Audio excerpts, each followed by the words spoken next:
우리의 신앙과 믿음의 중요한 주제 중 하나는 바로 회복일 것입니다. 우리가 기도하고 또 우리가 간구하는 내용들을 되돌아보면 아마 회복을 위한 내용들이 참 많다라는 것을 우리 스스로 생각해 볼 수 있을 겁니다. 가정의 회복, 직장의 회복, 자녀의 회복, 관계의 회복, 신앙의 회복, 그리고 삶의 회복과 교회의 회복.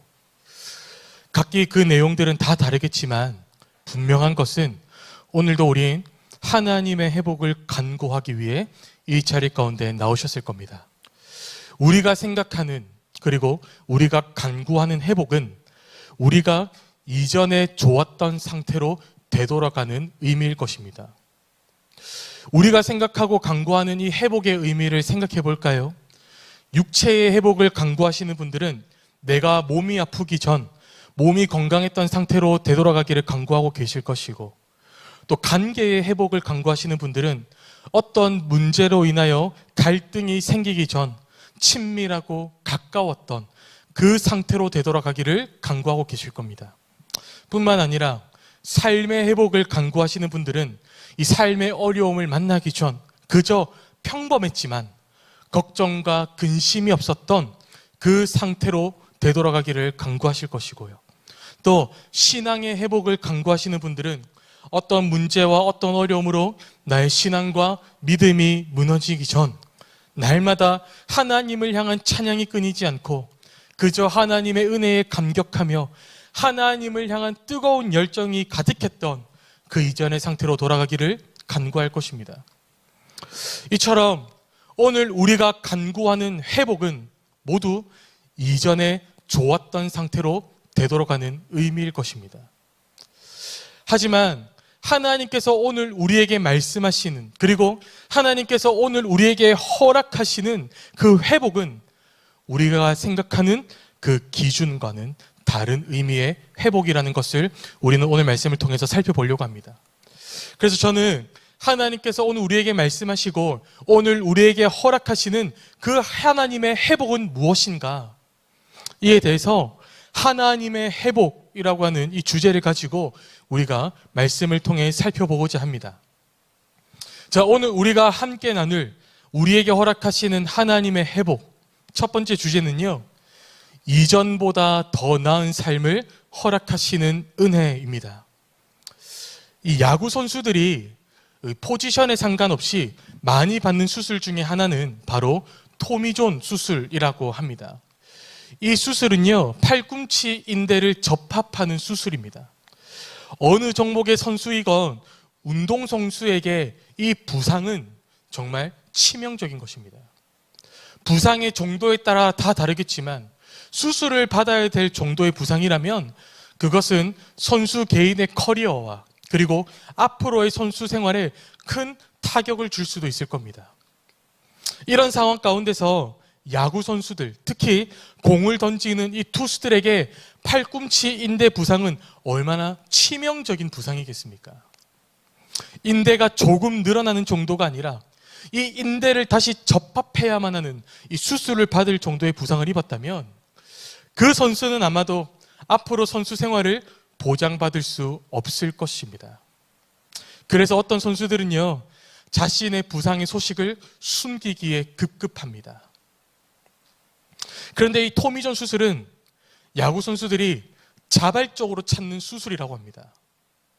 토미존 수술을 받게 되면 보통 12개월은 재활 훈련만 해야 됩니다. 이렇게 아주 큰 수술임에도 불구하고 이 선수들이 자발적으로 이 수술을 찾는다고 하는데요. 성도님들 한번 생각해 보십시오. 최소 1년 동안은 경기에 뛰지 못합니다. 섣불리 경기에 올랐다가는 다시 재발할 가능성이 크기 때문입니다. 이렇게나 선수에게 치명적이고 그리고 앞으로의 선수 생활을 보장받을 수도 없는 그 상황에도 불구하고 이 야구 선수들이 토미존 수술을 자발적으로 찾는 이유가 무엇일까요? 그 이유는 이 수술의 명칭이 토미존이 된 유래를 살펴보면 알 수 있습니다.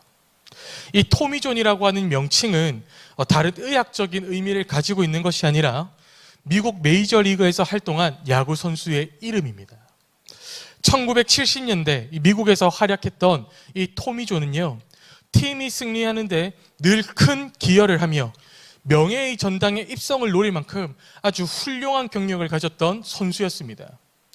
이 선수로서 승승장구하던 어느 날, 이 토미존에게 팔꿈치 부상이 찾아오게 됩니다. 당시 의학 기술로는 이 팔꿈치 부상을 당한 투수를 재기할 수 있는 치료의 방법과 어떤 수술의 방법은 전혀 없었습니다. 그래서 야구 선수들에게 팔꿈치 부상은 곧 은퇴로 이어질 수밖에 없었고, 당시 많은 야구 선수들이 팔꿈치 부상으로 인해 일찍 은퇴하는 일이 많이 있었다고 합니다. 토미존도 마찬가지였습니다. 이 세계적인 무대에서 승승장구하던 때가 있었지만 팔꿈치 부상을 당한 이 선수들이 다시는 재기할 수 있는 일이 없었기에 그도 역시 은퇴를 생각할 수밖에 없었습니다. 그때 이 토미존이 속해 있었던 팀의 이 주치의였던 이 프랭크 조브라고 하는 박사가요, 이 토미존의 상태를 확인하면서 연구를 하기 시작했습니다. 이 프랭크 조브 박사는 토미존에게 자신이 연구한 이 수술법을 제안했고, 은퇴 외에는 아무 선택지가 없었던 이 토미존은 그 제안을 수락하게 됩니다. 어쩌면 토미존은 회복에 대한 기대감으로 이 일을 수락한 것이 아니라 지금 자신은 스스로 선택할 수 있는 것이 아무것도 없어서, 은퇴 외에는 선택할 수 있는 게 없어서 정말 지푸라기라도 짚는 심정으로 이 수술을 수락하지 않았을까 생각을 해보게 됩니다. 이 보통 운동선수들이요, 부상을 당하거나 특히 이제 수술을 받게 되면 선수들이 가장 원하는 회복은 원상복귀입니다. 왜냐하면 이 보통 부상을 당하게 되면 오랜 기간 동안은 재활 훈련만 해야 되기 때문에 이 폼이 떨어지는 것이 당연했고요. 그리고 부상 당하기 전의 상태로 되돌아가기까지는 정말 많은 시간과 노력이 필요하기 때문입니다.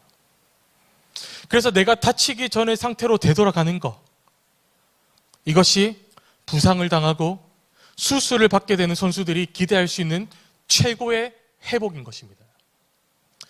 지금처럼 의학이 발달하고 기술이 발달한 이 시대에도 원상복귀가 기대할 수 있는 최대치라고 한다면 지금 1970년대에는 과연 어떤 회복을 기대할 수 있었겠습니까? 수술을 성공해서 일상생활에 불편함이 없을 정도로 회복하는 것만 해도 그 당시는 성공이다라고 이야기를 했을 겁니다. 그런데 아무런 회복을 기대할 수 없었고 소망할 수 없었던 이 토미존에게 정말 놀라운 일이 일어나게 됩니다.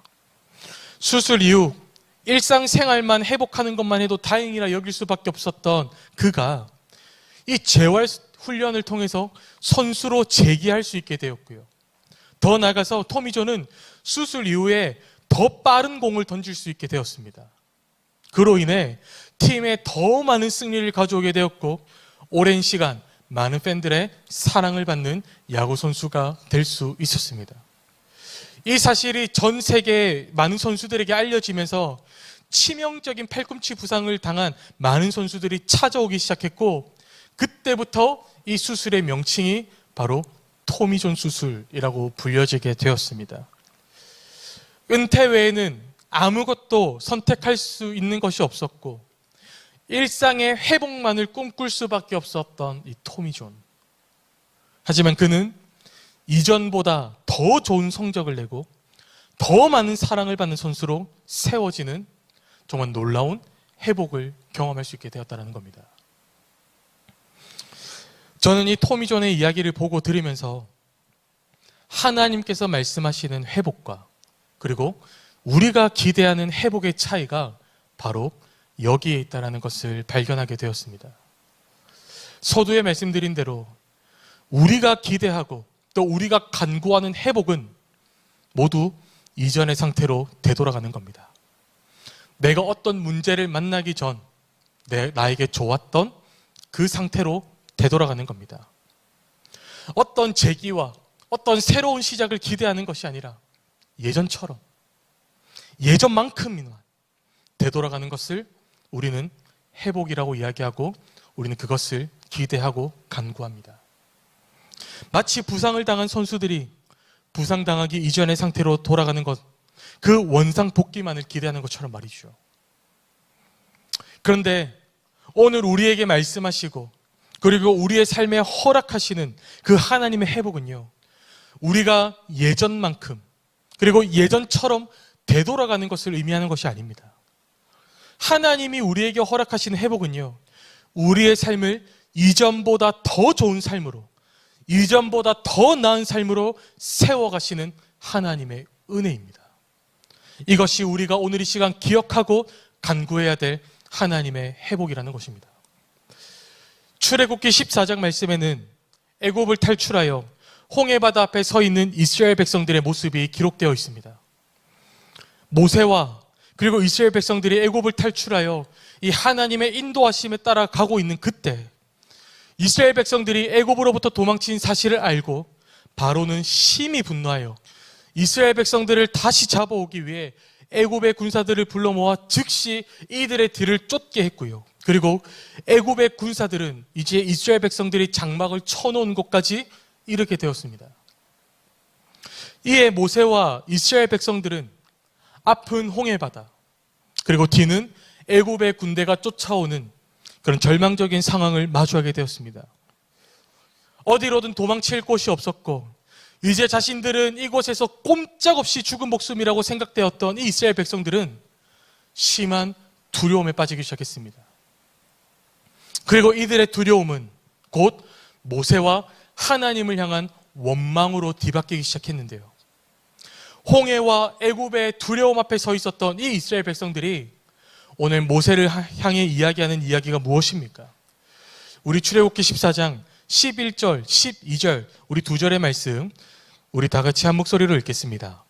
출애굽기 14장 11절과 12절 말씀 우리 다 같이 한 목소리로 읽습니다. 시작. 그들이 또 모세에게 이르되 애굽에 매장지가 없어서 당신이 우리를 이끌어내어 이 광야에서 죽게 하느냐? 어찌하여 당신이 우리를 애굽에서 이끌어내어 우리에게 이같이 하느냐? 우리가 애굽에서 당신에게 이른 말이 이것이 아니냐? 이르기를 우리를 내버려 두라. 우리가 애굽 사람을 섬길 것이라 하지 아니하더냐? 애굽 사람을 섬기는 것이 광야에서 죽는 것보다 낫겠노라. 지난 430년의 세월 동안 이스라엘 백성들이 그토록 바랬던 그들의 삶의 회복이 무엇이었을까요? 애굽의 노예로부터 탈출하는 것이었습니다.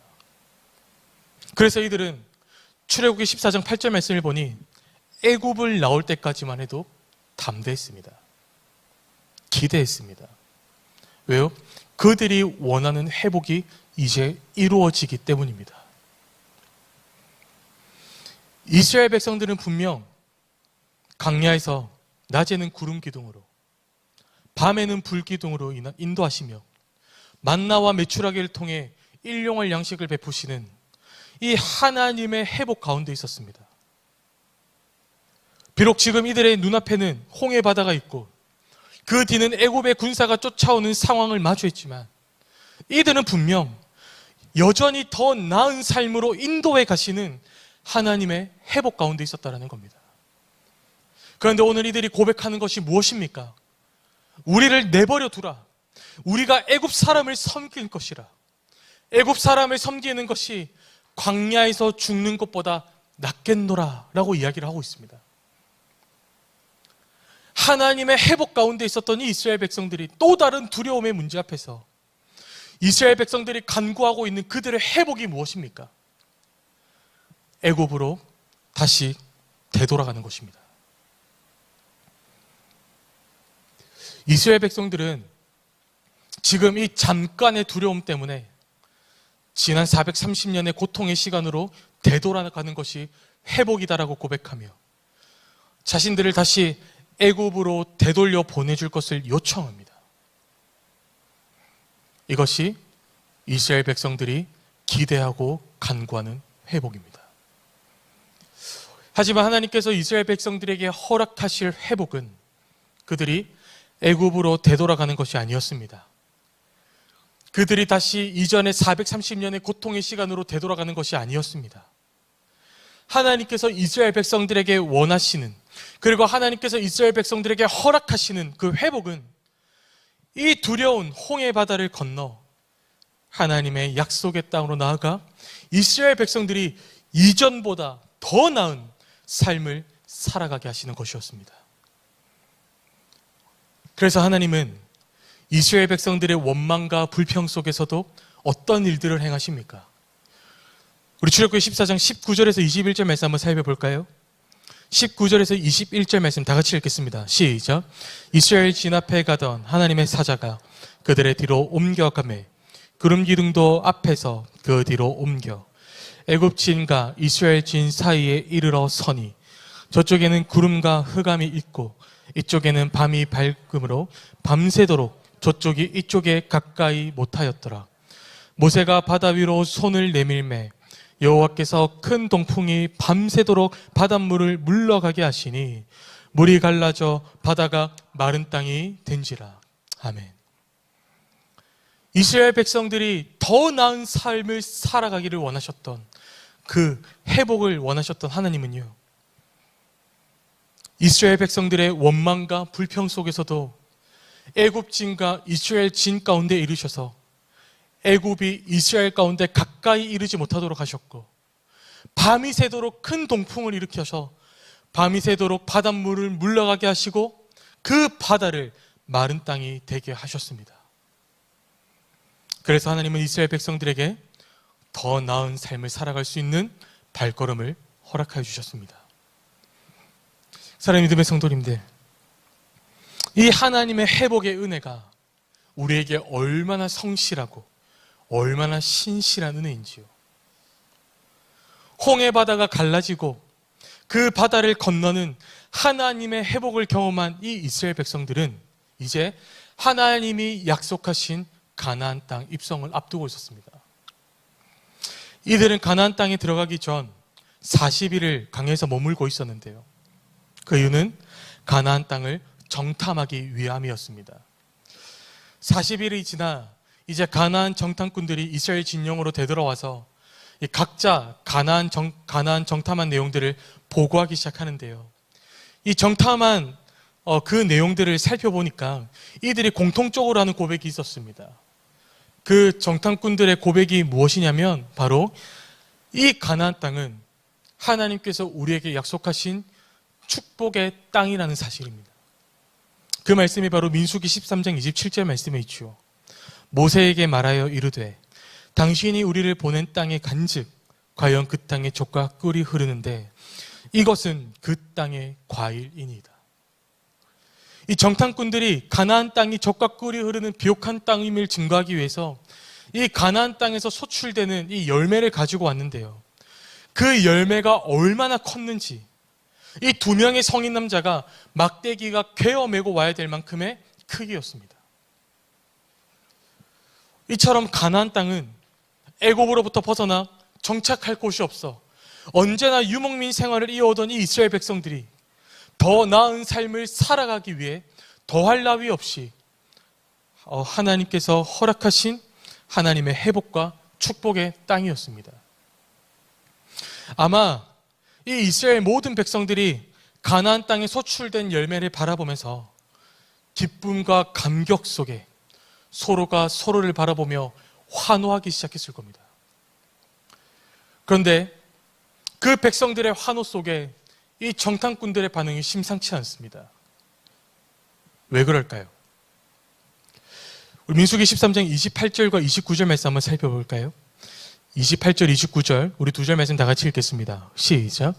그러나 그 땅 거주민은 강하고 성읍은 견고하고 심히 클 뿐 아니라 거기서 아낙 자손을 보았으며 아말렉인은 남방 땅에 거주하고 헤딘과 여부스인과 아모리인은 산지에 거주하고 가나안인은 해변과 요단가에 거주하더이다. 이 백성들의 환호 속에 가나안 정탐꾼들의 반응이 어떻습니까? 그러나입니다.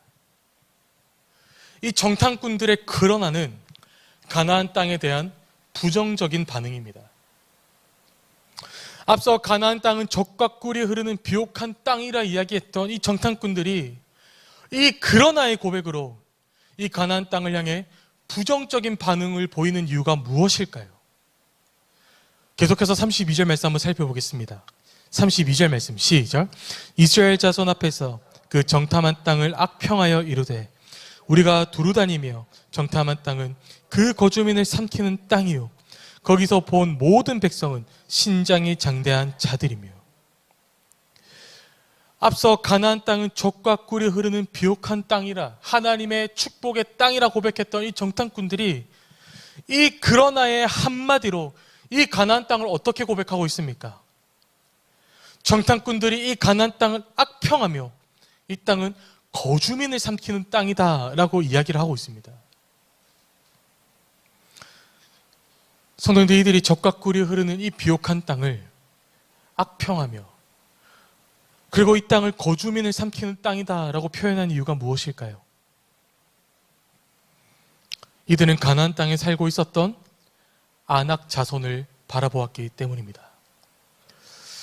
물론 이들이 아낙 자손을 보고 두려워했다라는 것은 충분히 이해할 수 있습니다.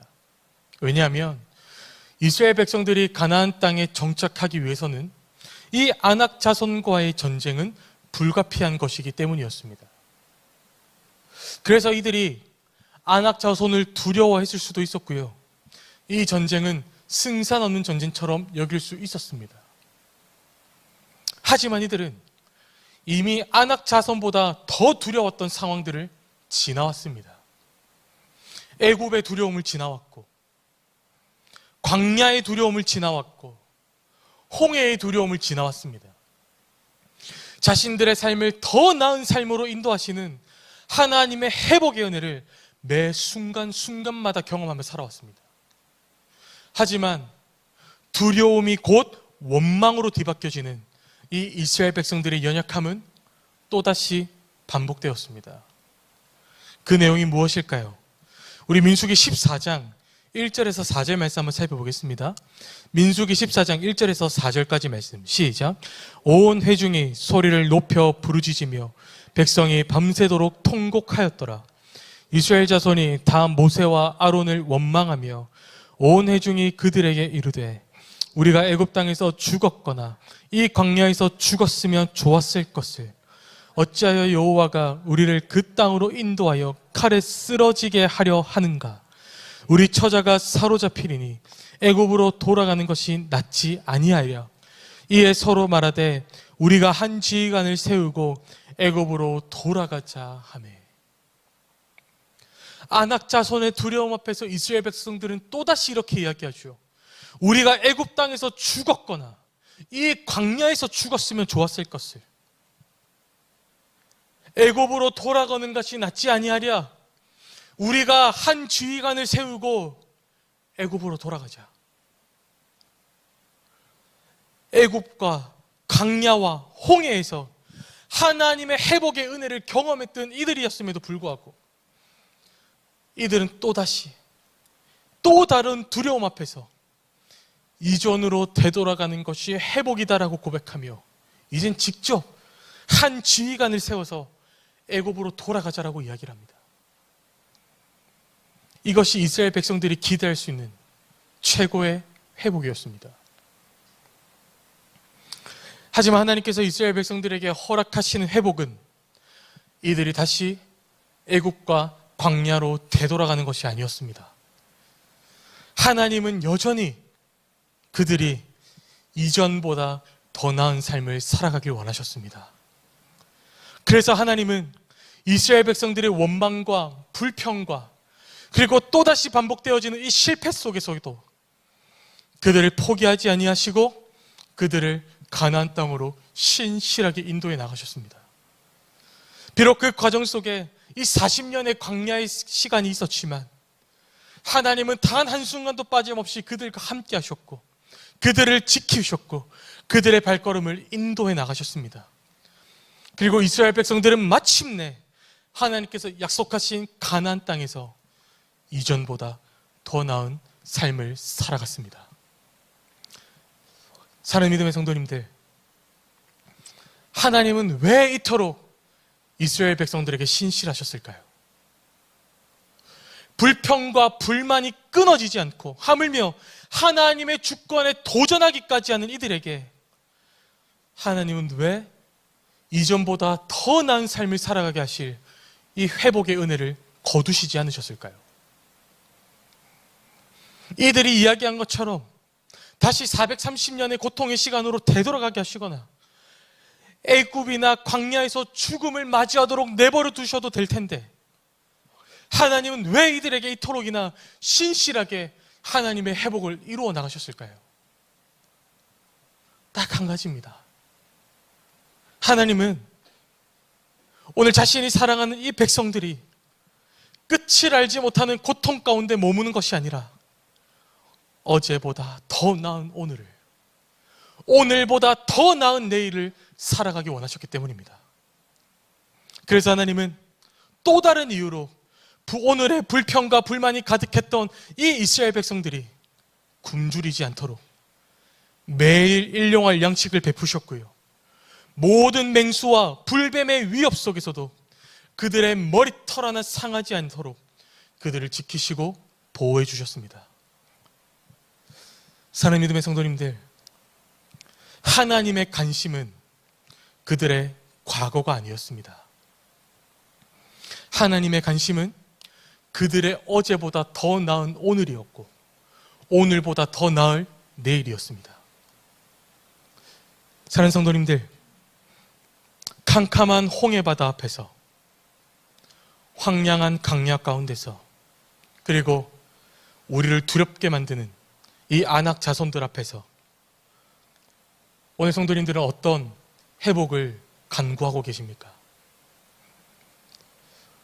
어떤 회복을 기대하고 계십니까? 어쩌면 오늘 우리가 간구하는 회복은 오늘 이스라엘 백성들과 같이 그저 이전의 상태로 예전처럼 되돌아가는 정도의 회복을 간구하고 계시진 않으십니까? 성도님들, 우리의 애굽과 광야는 결코 우리의 회복의 근거가 될 수 없습니다. 하나님의 회복은 우리가 이전의 상태로 예전만큼 돌아가는 것이 아니라 이전보다 더 나은 삶을 살아가게 하시는 것입니다. 오늘 본문 예레미야 30장 말씀은 위로의 책이라고 하는 별명이 붙어져 있는 말씀입니다. 고통과 고난 가운데 있었던 이 이스라엘 백성들에게 회복을 약속하시며 그들을 위로하시는 말씀인데요, 하나님께서 회복을 약속하시며 이 위로를 주시는 이 이스라엘 백성들이 어떤 상황을 살아가고 있는지, 어떤 삶을 살아가고 있는지 이 이스라엘 백성들의 현 상황을 오늘 본문의 말씀에서는 이렇게 설명하고 있습니다. 우리 오늘 본문 말씀 예레미야 30장 12절에서 14절까지 말씀 한번 살펴볼까요? 12절에서 14절까지 말씀 다 같이 읽겠습니다. 시작. 여호와께서 이와 같이 말씀하시니라. 내 상처는 고칠 수 없고 내 부상은 중하다. 내 성사를 처리할 제팔간이 없고 내 상처에는 약도 없고 처방도 없도다. 너를 사랑하던 자가 다 너를 잊고 찾지 아니하니 이는 내 악행이 많고 내 죄가 많기 때문이라. 나는 내 원수가 당할 고난을 내게 받게 하며 잔인한 징계를 내렸노라. 오늘 하나님의 회복의 약속과 그리고 이 위로의 말씀을 받는 이 이스라엘 백성들의 현 상황은 어떤 상황입니까? 약도 없고 처방도 없고 송사를 처리할 제팔간도 없어 아무런 것으로도 고침을 받을 수 없고 치유할 수 없는 중한 상태라고 말씀하고 계십니다. 이 말씀은 곧 이스라엘 백성들은 이제 스스로는 회복할 수 없는 절망적인 상황 가운데 놓여져 있다는 것을 우리에게 말씀하고 계시는 겁니다. 이스라엘 백성들이 왜 이토록이나 절망적인 상황을 마주했습니까? 14절 말씀을 보시면 그들의 죄와 악행이 많았기 때문이다라고 말씀하고 계십니다. 오늘 이스라엘 백성들이 마주하고 있는 이 절망적인 상황은 이스라엘 백성들의 죄와 악행에 대한 하나님의 징계와 심판이었다는 겁니다. 그런데 참 의아하지 않으십니까? 분명 오늘 이스라엘 백성들의 절망은 그들의 죄와 악행으로 스스로 초래한 결과였습니다. 당시 그들의 죄와 악행이 얼마나 심각한 상태였으면 하나님께서 직접 이런 심판과 징계를 내리셨겠습니까? 그래서 하나님께서 이스라엘 백성들에게 이렇게 말씀하신 겁니다.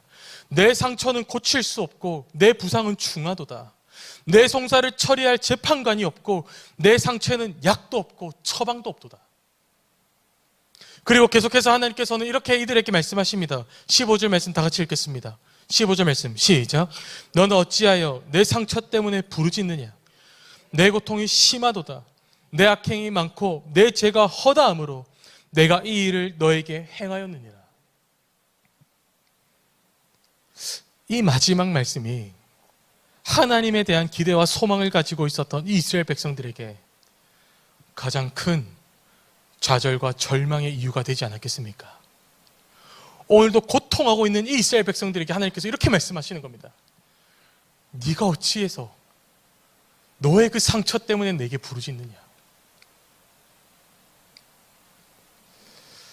성도님들, 하나님께서 이들에게 얼마나 분노하셨으면, 이들의 삶의 모습이 하나님의 마음을 얼마나 한탄하게 했으면 자신의 사랑하는 자녀들에게 이토록이나 매정하게 말씀하셨겠습니까? 하지만 이스라엘 백성들을 향한 하나님의 마음은 여기서 멈추지 않았습니다. 하나님은 또다시 이스라엘 백성들에게 새로운 회복을 약속하시고요. 이 약속을 통해 그들의 삶을 위로하십니다.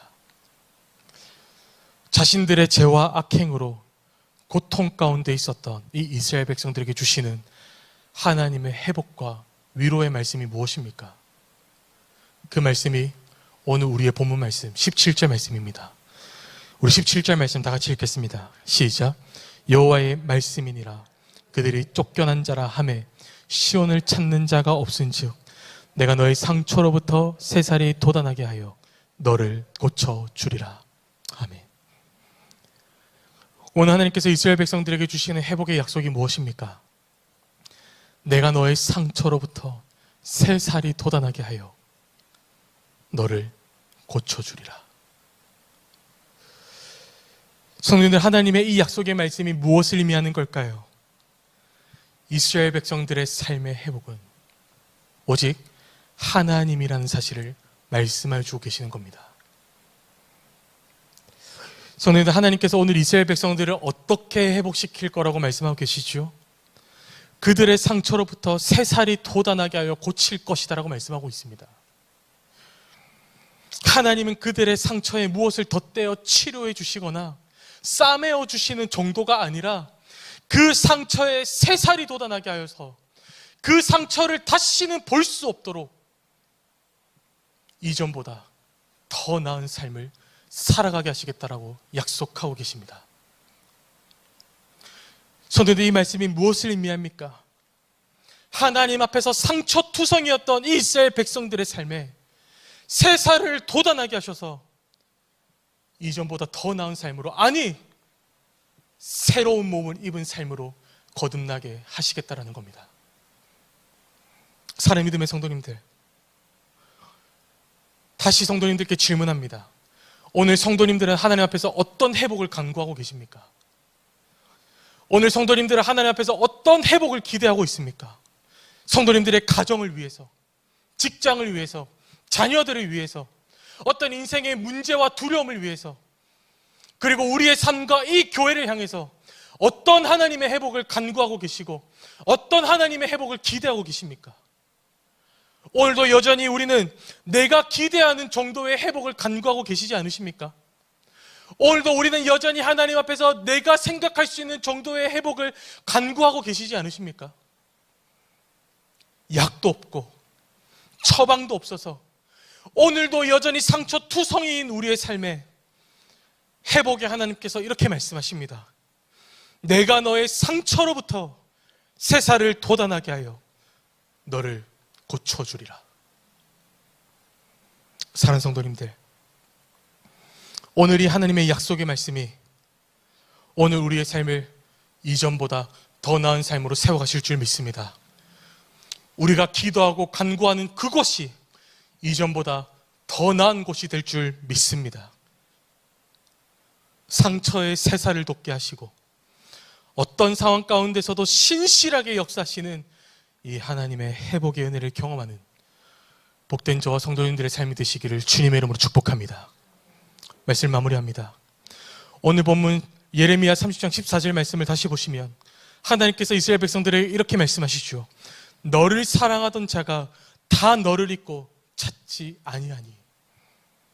여기서 하나님께서 말씀하시는 너를 사랑하는 자는요, 애굽을 비롯하여 이스라엘과 동맹한 동맹 국가들을 이르는 말씀입니다.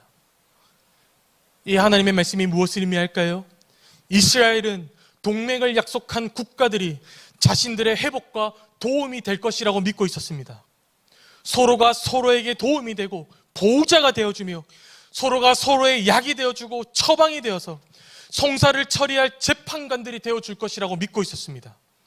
하지만 막상 이스라엘 백성들이 큰 어려움에 빠지게 되었을 때 동맹을 약속했던 이 국가들은 모두 이스라엘 곁을 떠났습니다. 그래서 하나님께서 이스라엘 백성들에게 이렇게 말씀하신 겁니다. 너를 사랑하던 자가 다 너를 잊고 찾지 아니하니. 이스라엘이 하나님을 의지하지 않았던 그들의 현실을 원 하나님께서 이 짧은 한마디를 통해서 우리에게 말씀하고 계시는 겁니다. 사랑하는 성도님들, 어쩌면 이스라엘 백성들을 향한 이 하나님의 말씀이 오늘 상처투성이가 되어 이전보다 더 나은 삶을 기대할 수 없는 저와 성도님들의 삶을 향한 하나님의 말씀은 아닐까요? 스스로 회복할 수 없고 이전보다 더 나아질 삶을 기대할 수 없는 이 이스라엘 백성들에게 오늘 하나님께서 회복을 약속하시며 주시는 말씀이 무엇인지 아십니까? 22절 말씀입니다. 22절 말씀 다 같이 읽습니다. 시작. 너희는 내 백성이 되겠고 나는 너희들의 하나님이 되리라. 아멘. 성도, 이 말씀이 무엇을 의미하는지 아십니까? 너희를 사랑한다라고 이야기했던 사람들이 다 어디 있느냐? 너희에게 도움이 되겠다라고 약속했던 자들이 다 어디 있느냐? 그들은 이미 너희를 잊었고 그들은 다시 너희를 찾지 않을 것이다. 이처럼 세상은 너희를 떠났지만 나는 너희를 떠나지 않을 것이다. 너희는 나의 곁을 떠났지만 나는 결코 너의 곁을 떠나지 않을 것이다. 내가 너희의 상처에 새살을 돋게 하여 다시 너희를 나의 백성으로 삼을 것이며 나는 너희의 하나님이 될 것이다. 너희는 내 백성이 되겠고 나는 너희들의 하나님이 되리라. 오늘 이 하나님의 약속의 말씀이 오늘 우리의 상처에 새살을 돋게 하시며 이전보다 더 나은 삶으로 회복시켜 주실 줄 믿습니다. 사랑하는 성도님들, 우리가 이전에 어떤 영광과 평안과 축복 가운데 있었던 삶이었던지 하나님의 회복은 상처투성이인 오늘 우리의 삶을 이전보다 더 나은 삶으로 세워가십니다. 과거의 얽매이는 회복이 아니라 나의 오늘을 더 복되게 하실 이 하나님의 회복 가운데 살아가는 저와 성도님들의 삶이 되시기를 주님의 이름으로 축복합니다.